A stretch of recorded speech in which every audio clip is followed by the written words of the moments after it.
Dans un futur proche, la surpopulation a épuisé les ressources mondiales. L'ONU décide donc que chaque pays doit réduire sa population de 5% par an. Aux États-Unis, tous les étudiants passent un test standardisé annuel, et ceux avec les pires résultats sont exécutés. Le test est appelé le 10 à 241, mais les gens le surnomment The Thinning, l'élimination. Au Texas, les étudiants révisent pour le test qui commence dans 18 heures. Une lycéenne, Lena, aide Simon à étudier pendant que ses jeunes frères et sœurs jouent derrière eux. Simon, frustré de ne pas comprendre assez, paie Lena une grosse somme pour obtenir des lentilles spéciales lui donnant toutes les réponses. Lena lui rappelle de les détruire après le test.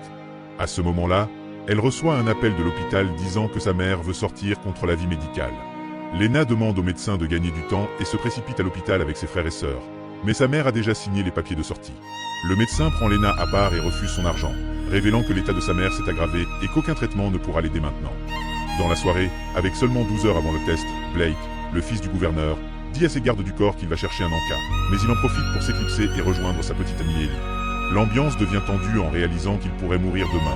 Alors ils décident de se distraire et s'introduisent dans un autre manoir pour utiliser la piscine. Plus tard, ils retournent à la voiture pour s'embrasser, mais Ellie est trop anxieuse à cause du test. Soudain, un garde du corps interrompt leur moment et ramène Blake chez lui. Le gouverneur Dean le réprimande, affirmant qu'il devrait étudier maintenant pour pouvoir profiter plus tard. Il estime qu'Ellie est une distraction que Blake ne peut se permettre avant l'obtention de son diplôme. Dean le serre tout de même dans ses bras. 3 heures avant le test, des gardes en noir entourent l'école avec des clôtures, des barbelés et des caméras, patrouillant pour empêcher toute fuite. Simon arrive tôt et un autre étudiant le bouscule accidentellement, faisant tomber ses lentilles. Il essaie de les récupérer, mais un garde lui ordonne de continuer son chemin. Les étudiants disent au revoir tristement à leurs parents avant que les gardes ne fouillent leurs sacs et leur corps pour empêcher toute tricherie. Blake demande à Lena de lui vendre des lentilles spéciales, mais elle lui dit qu'elle a déjà vendu les dernières. À ce moment-là, un garde découvre qu'un étudiant a peint des réponses invisibles sur son bras, et ce dernier s'enfuit aussitôt. C'est la première fois qu'un élève échappe aux gardes. L'ami de Lena, Kellan, pirate le compte de son père pour accéder aux caméras de sécurité de la rue et observe les gardes encercler l'élève et l'attraper avec un filet. Kellan enregistre la vidéo et l'envoie à un journaliste. Une fois tous les étudiants à l'intérieur, les gardes placent l'école en confinement. Les élèves se rendent ensuite dans leurs salles respectives, et Madame Birch essaie de les réconforter, en leur disant qu'il y a toujours une chance. Monsieur Glass leur rappelle les règles. Ils ont 2 heures pour finir le test, leurs yeux doivent rester sur leur tablette, et les notes sont définitives. Le test commence enfin et tout le monde se concentre sur les questions. Mais il est évident que beaucoup peinent à répondre. Quand le test est terminé, les élèves déposent leurs tablettes et les gardes analysent immédiatement les résultats sur leur ordinateur. Les conclusions arrivent en quelques minutes et les enseignants sont dévastés en voyant la liste des scores les plus bas. À chaque nom mentionné, les gardes emmènent l'élève, le traînant lorsqu'il résiste ou le frappant s'il tente de fuir. Blake, Kellan et Lena réussissent le test, mais pas Ellie, qui est emmenée. Les élèves font une pause et Lena voit que Simon est également emmené. Blake, désespéré, appelle son père pour sauver Ellie, mais Dean refuse de faire des exceptions car la loi est la même pour tous. Furieux, Blake pousse des gens pour atteindre un garde, le frappe avec un extincteur, puis se jette sur un deuxième garde, tout en disant à Ellie de s'enfuir. Elle court mais les autres élèves bloquent le couloir, et les gardes finissent par la rattraper, l'emmenant à sa mort alors que Blake hurle en se faisant traîner. Un an passe, et le prochain test est dans 24 heures. Sarah, épuisée par les révisions, va voir Glass, qui accepte de lui donner une bonne note en échange de faveurs sexuelles. Pendant ce temps, Birch rend visite à Lena et à ses frères et sœurs, qui viennent de perdre leur mère. Birch leur apporte de la nourriture et offre son soutien, sachant que les plus jeunes passeront leur premier test cette année. Sur le chemin du retour, Birch voit Sarah sortir de la voiture de Glass. Dans le manoir du gouverneur, Blake enregistre une vidéo sur sa tablette, disant que si quelqu'un voit ceci, cela signifie qu'il est mort. 3 heures avant le test, Lena accompagne ses frères et sœurs à l'école, les questionnant pour s'assurer qu'ils sont prêts. Dean essaie d'encourager Blake avant qu'il parte, mais Blake ne le croit pas et lui dit de garder ça pour ses discours. Un garde remarque Blake glisser une enveloppe dans une boîte aux lettres en se rendant à l'école, alors il la prend et la donne à Dean. Peu après, l'école est placée sous confinement et tous les étudiants prennent place. Dans la classe de maternelle, l'enseignante montre une vidéo animée remplie de propagande expliquant pourquoi le test est crucial pour sauver la Terre. Dans d'autres pays, on tue les personnes âgées ou on limite les naissances. Mais les États-Unis se concentrent sur la préservation des intelligents pour rester grands. Ensuite, les étudiants reçoivent leurs tablettes et le test commence. Pendant ce temps, Dean découvre la vidéo de Blake dans l'enveloppe, où il révèle qu'il va échouer volontairement pour que son père voie son fils mourir à cause du système qu'il défend tant. Dean ordonne immédiatement à ses gardes de ramener Blake, mais personne ne peut sortir de l'école après le confinement.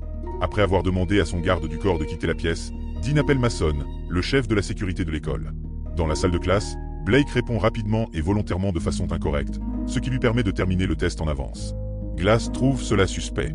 Dans la classe de maternelle, un enfant lève la main pour demander de l'aide, mais l'enseignante refuse de l'assister car un garde les surveille. Finalement, le temps imparti s'écoule et tout le monde pose ses tablettes. Cette fois, c'est Mason qui calcule seul les résultats au lieu d'un groupe de gardes. Rapidement, les enseignants commencent à appeler les noms, et l'enfant qui avait demandé de l'aide est emmené. Sarah est aussi prise, hurlant en réalisant que Glass lui a menti. Kellan, les frères et sœurs de Lena, et Blake réussissent le test, mais Blake ne comprend pas ce qui se passe. Birch éclate en sanglots en annonçant le nom de Lena, ne pouvant y croire car elle est la meilleure élève de sa classe. Pendant ce temps, Mason appelle Dean pour confirmer qu'il a fait le changement. Blake, sous le choc, observe les enfants être emmenés, et Birch court vers un garde, lui demandant de revérifier les résultats car il est impossible que Lena ait échoué. Les gardes contactent Mason qui leur assure que tout est en ordre. Donc Lena doit partir avec les autres. En lui disant au revoir, Birch lui glisse secrètement une carte magnétique, lui rappelant qu'il y a toujours une chance. Ensuite, l'école organise une fête pour ceux qui ont réussi, et Birch remarque que Glass flirte avec une autre élève. Au même moment, Dean participe à un événement public et son discours est diffusé lors de la fête. Toute la foule l'acclame alors qu'il parle de ses accomplissements pour l'État et explique que les décisions sont difficiles mais nécessaires. Il considère que The Teening n'est pas barbare, mais une innovation, et il annonce sa candidature à la présidence. Et c'est huré, Blake quitte la fête. Dans un couloir privé, les élèves ayant échoué reçoivent l'ordre de se déshabiller pour une décontamination et sont frappés s'ils refusent d'obéir. Lena cache la carte dans sa bouche. Ils reçoivent ensuite des vêtements de type prisonnier et sont emmenés dans une autre pièce où ils sont menottés à des chaises. Non loin, Blake prétend se sentir très malade pour attirer l'attention d'un garde. Quand celui-ci s'approche, Blake lui saute dessus et l'assomme avec son arme. En même temps, Kellan se connecte à nouveau au compte de son père et observe les élèves ayant échoué sur les caméras de sécurité. Mais il détourne les yeux, ne pouvant supporter la scène. Après avoir caché le corps inconscient, Blake attend que Mason quitte la salle de contrôle et s'y introduit discrètement. Il essaie d'utiliser l'ordinateur, mais un mot de passe est requis. Alors que les gardes se préparent à injecter les élèves, Blake coupe le courant dans tout le bâtiment en manipulant le tableau électrique. Pendant que Mason découvre le garde inconscient, les menottes électroniques commencent à se déverrouiller et les élèves tentent de s'échapper, créant un chaos dans la pièce. Pendant que les gardes et les élèves se battent, Lena profite de la confusion pour s'enfuir en utilisant la carte de Birch pour ouvrir la porte. Mason revient dans la salle de contrôle, mais Blake est déjà caché dans les conduits d'aération. Mason constate que le système est en panne et ordonne aux gardes d'amener le père de Kellan pour le réparer. Lors de la fête, les gardes informent tout le monde qu'il s'agit simplement d'une panne de courant, puis emmènent le père de Kellan à la salle de contrôle. Pendant que le père de Kellan travaille sur la réparation, Mason va vérifier les élèves, qui ont de nouveau été menottés. Il rappelle aux gardes de faire un décompte et il remarque qu'il manque quelqu'un. Dans le couloir, Ellie manque de peu de croiser un garde, mais elle se cache derrière les casiers à temps. Elle essaie alors d'ouvrir une autre porte avec la carte, mais celle-ci est bloquée. Le garde la découvre alors, mais Ellie profite de l'obscurité pour prétendre être Birch. Dès que le garde tourne le dos, Ellie lui saute dessus et tente de se défendre, mais le garde prend le dessus et commence à la frapper. Soudain, Blake surgit et prend le relais, utilisant l'effet de surprise pour mettre le garde à terre. Après cela, Blake avoue qu'il a échoué exprès, et Lena se rend compte qu'il y a un problème avec tous les résultats. Blake active alors l'alarme pour attirer tous les gardes dans le couloir pendant que lui et Lena se cachent dans les conduits d'aération. Mason annonce que l'école restera en confinement jusqu'à ce qu'il retrouve Lena, sans se soucier que les enfants soient censés retrouver leurs parents maintenant. Dans les conduits, Blake juge Lena pour avoir vendu des lentilles aux élèves désespérés, car il voit cela comme une exploitation de leur peur. Lena explique qu'elle l'a fait uniquement pour payer les soins de sa mère, et Blake s'excuse immédiatement. Elle admet aussi qu'elle a eu un faible pour lui. Au domicile du gouverneur, un journaliste interroge Dean au sujet du confinement prolongé à l'école, ce que Dean ignorait. Il prétend que tout est sous contrôle, puis, après l'interview, il découvre que l'ami journaliste de Kellan est devant l'école. Elle couvre la crise en interrogeant des parents inquiets pour leurs enfants. Pendant ce temps, Mason demande aux enseignants de prouver qu'ils ont toujours leur carte. Sur le point de vérifier Birch, il est interrompu par un appel de Dean, qui lui hurle de régler le problème rapidement. De retour avec Blake et Lena, ils avancent dans les conduits, mais soudain, le sol cède et Blake tombe dans la piscine. Lena saute immédiatement et nage rapidement pour secourir Blake, qui est inconscient. Heureusement, Lena connaît les gestes de réanimation et parvient à le réveiller. Ensuite, il se dirige vers les vestiaires et se change en vêtements secs en se tournant le dos. Lena trouve un autre conduit pour qu'il puisse continuer. À la fête, certains élèves essaient de partir, mais les gardes les battent, alors qu'Ellan commence à enregistrer et envoie la vidéo aux journalistes. Quelques minutes plus tard, Lena et Blake atteignent le couloir à côté de la salle des serveurs, et la carte tombe de la poche de Lena. Les gardes entendent un bruit, alors Blake couvre rapidement la bouche de Lena, et ils attendent que les gardes passent.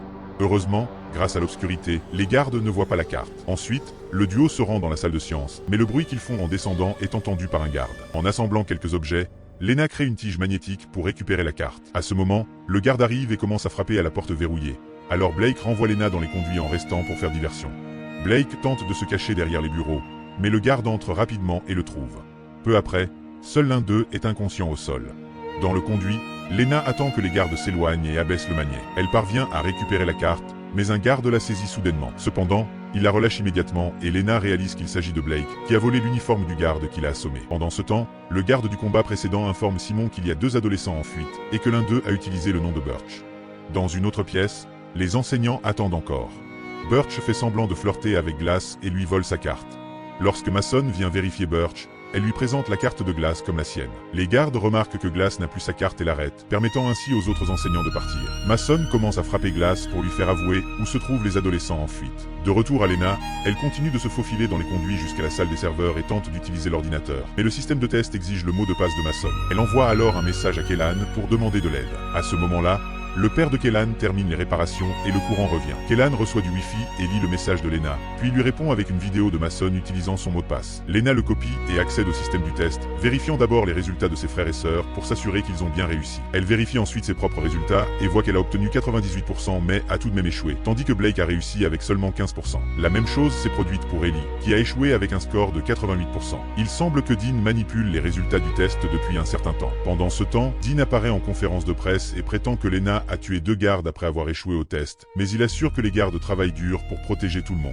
Au même moment, Kellan envoie à son ami journaliste la vidéo du garde battant les élèves qui tentaient de partir, et celle-ci est immédiatement diffusée à la télévision nationale. Lena devine que c'est l'œuvre de Kellan et lui envoie des captures d'écran des résultats de tests manipulés. Malheureusement, Mason la repère finalement sur les caméras de sécurité et déclenche l'alarme, alors elle commence à fuir. Mason et ses gardes l'encerclent rapidement, et elle tente de prouver qu'elle a réussi, mais elle est arrêtée quand même. Pendant ce temps, Blake trouve la salle où se trouvent les élèves échoués et prétend avoir reçu l'ordre de les déplacer. Les autres gardes trouvent cela étrange puisqu'ils n'ont pas été informés.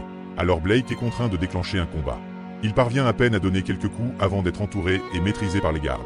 À la fête, Kellan reçoit les captures d'écran et les envoie à la journaliste, qui annonce immédiatement sa découverte en direct à la télévision. Elle souligne combien il est suspect que le fils d'un politicien ait bénéficié de cet avantage, et dans le manoir, l'équipe de Dean panique. Il pense qu'il devrait arrêter la mission et libérer Lena, mais Dean dit qu'il a encore un dernier coup à jouer. Peu de temps après, Lena est menottée avec les autres élèves ayant échoué et les gardes se préparent à injecter le produit. Mason appelle Dean pour demander l'autorisation de procéder, mais Dean lui demande d'attendre car la liste doit être révisée. Les élèves qui ont effectivement réussi l'examen sont libérés, et Lena court pour embrasser Blake, qui est ligoté. Des gardes la traînent au loin, tandis que d'autres vont chercher les élèves ayant réellement échoué au test. Cela inclut Blake, qui est également menotté avec les autres. Un par un, les élèves reçoivent une injection mystérieuse et tombent inconscients. Enfin, l'école est rouverte et les parents retrouvent leurs enfants. Lena court rejoindre ses frères et sœurs, qui ont été surveillés par l'enseignante. Les parents dont les enfants ne reviennent pas s'effondrent sur place. Dean apparaît ensuite à la télévision et prétend que Mason était derrière tout cela. Il joue la comédie, affirmant qu'il aimait son fils décédé, tout en précisant que même lui n'est pas au-dessus des lois. Un peu plus tard, un camion arrive dans une usine technologique illégale. À sa grande surprise, Blake se réveille vivant et en bonne santé, car l'injection n'était qu'un sédatif. Les autres élèves sont également en vie, et en regardant autour d'eux, ils découvrent d'anciens élèves ayant échoué les années précédentes et travaillant dans l'usine. Blake est choqué de voir qu'Ellie est bel et bien vivante.